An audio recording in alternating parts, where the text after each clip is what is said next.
Breaking news, কলকাতার super fast bowler Umran মালিক IPL থেকে ছিটকে গেল এবং আইপিএল 2025 সালটা সে আর খেলতে পারবে না। খুবই খারাপ খবর কলকাতা নাইট রাইডার্সের জন্য, কেননা উমরান মালিক 150 গতিতে বল করে এবং অনেক আশা নিয়ে কলকাতা নাইট রাইডার্স তাকে নিয়েছিল এবং কলকাতার দলে খুব একটা ভালো পেস বোলার নেই এবং তাই জন্যই উমরান মালিককে দলে নিয়েছিল কলকাতা নাইট রাইডার্স। কিন্তু আইপিএল 2025 সালটা চোটের জন্য সে খেলতে পারবে না এবং পুরো আইপিএল থেকে সে ছিটকে গেল এবং তার রিপ্লেসমেন্ট হিসেবে চেতন সাকারিয়াকে দলে নিল কলকাতা নাইট রাইডার্স। তো কলকাতা নাইট রাইডার্সের জন্য ভাই অনেক বড় ঝাটকা, কেননা 150 গতিতে উমরান মালিক বল করে এবং উমরান মালিক যদি কলকাতার দল থেকে খেলতে পারত এই বছর, তাহলে কলকাতাকে ভাই অনেকগুলো ম্যাচ জিততে পারত এবং উমরান মালিকের জন্যও ভালো হতো।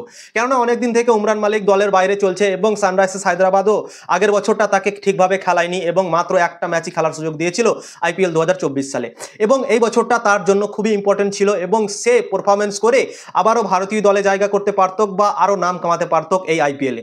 কিন্তু ভাই চোটের সমস্যাটা তার যাচ্ছে না, অনেকদিন থেকে তার চোট এবং তার চোট মনে হচ্ছে ভালোই হচ্ছে না ভাই। আরও একবার চোটের জন্য আইপিএল থেকে ছিটকে গেল। অনেকদিন থেকে তার চোট ছিল এবং চোটের জন্য রিকভারি সে করেছিল এবং আইপিএল নিলামে সে নাম দিয়েছিল, কিন্তু আবার সেই তার চোট ফিরে এসছে এবং আইপিএল থেকে আবারও ছিটকে গেল এবং কলকাতা নাইট রাইডার্সের জন্য খুবই খারাপ খবর এটা এবং উমরান মালিকের জন্য খুবই খারাপ খবর। তো উমরান মালিক রুলড আউট হয়ে গেল আইপিএল থেকে এবং তার রিপ্লেসমেন্ট হিসেবে চেতন সাকারিয়াকে দলে নিল কলকাতা নাইট রাইডার্স। তো আইপিএল শুরু হওয়ার আগে অনেক বড় ঝাটকা পেল কলকাতা নাইট রাইডার্স। তো কলকাতা নাইট রাইডার্স আইপিএল 2025 সালে প্রথম হয়তো তাকে খেলাতো না, কিন্তু ভাই তার প্রয়োজন পড়তো, কেননা অনেক লম্বা টুর্নামেন্ট এবং এক একটা দল 14টা করে ম্যাচ খেলবে এবং সেই 14টা ম্যাচের মধ্যে একটা বোলার ভাই নাও ভালো খেলতে পারে। ধরেন ভৈভব অরোরা প্রথমে খেললো এবং তারপর সে পারফরমেন্স ভালো করতে পারলো না এবং তার পরিবর্তন হিসেবে উমরান মালিককে কলকাতা দল খেলাতে পারতো। কিন্তু ভাই কলকাতার দলে এমন একটা বোলার আমরা হারিয়ে ফেললাম কি সে 150 গতিতে বল করতো এবং বিভিন্ন ব্যাটসম্যানদের অনেক টেনশনের মধ্যে ফেলতো এবং উইকেট নিয়ে কলকাতাকে ম্যাচ জেতাতে পারতো।